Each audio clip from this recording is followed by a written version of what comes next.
before I was a writer, I was studying to be a scientist. I worked on this ship. RV stands for research vessel. We were bouncing sound waves off the ocean floor to try to study earthquakes. And so I was like, great, I'm gonna be a scientist. This is really fascinating to me. I went and lived right there in one of those tents in the Arctic Circle, studying part of the carbon cycle related to climate change. And you know, as my work, I was in grad school, my work started getting really, really specific, and I started to ask myself, you know, am I the type of person who wants to spend my whole life learning one thing new to the world, which is great, or who wants to spend shorter spans of time, a little more yokoi-like, learning things new to me and putting them together and sharing them? And I realized I was much more of that latter type of person. We need both of those types of people. But I was that latter type of person, and everyone was telling me to be only that other type of person.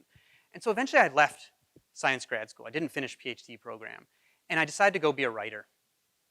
And I said, you know what? I'm glad I learned something about myself, that wasn't the career I wanted, but also I wasted a bunch of time.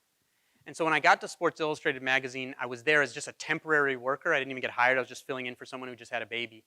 And I was doing fact checking, which is basically like pretty boring work for someone who's already done the work. And those people were 5 or 6 years younger than me, and I was a little bummed that I was behind because I had tried science first and hadn't figured out what I wanted to do. But then pretty soon I realized that even though I was like not the best scientist, I was like an average scientist, okay? But then an average scientist over at a sports magazine is like the greatest scientist who ever lived. And so I started to realize that this thing that I thought I was just average at, where I was like, you know, I'm just okay, suddenly was super unique because I could look at things differently in this other field. And that took me from being just the temp, you know, not even hired, to zooming all the way up to the top, being what they call a senior writer, where I zoomed past the people that seemed like they were ahead of me simply because I had this unusual perspective. There's something called a finding in psychology called the end of history illusion. And what this means is everyone has recognized that they've changed a lot in the past based on what they've learned from their family and their school and their friends and the things they've done. So raise your hand if you think you've changed a lot in like the last 5 years. Oh yeah, I think that's pretty much everybody, right? But then when people are asked, do they think they will change a lot going forward, they tend to say, no, I changed a lot in the past, but I'm not going to change as much in the future. And we say that at every time point in life, right? From like age 11 where the studies start to 80, and we're wrong every time. Every time we say, I'm not going to change much more in the future, not as much as I did in the past, we're wrong every time, all the way to the end of your life. So that's the end of history illusion, that you always underestimate how much you will change. And the biggest time of personality change in your entire life, where your preferences will change, your ideas will change, the things you like to do, sometimes the people you like to spend time with, is from your teen years to the end of your 20s, to about 28, right? So some of you you're coming up on this period of the most rapid change of your personality in your entire life.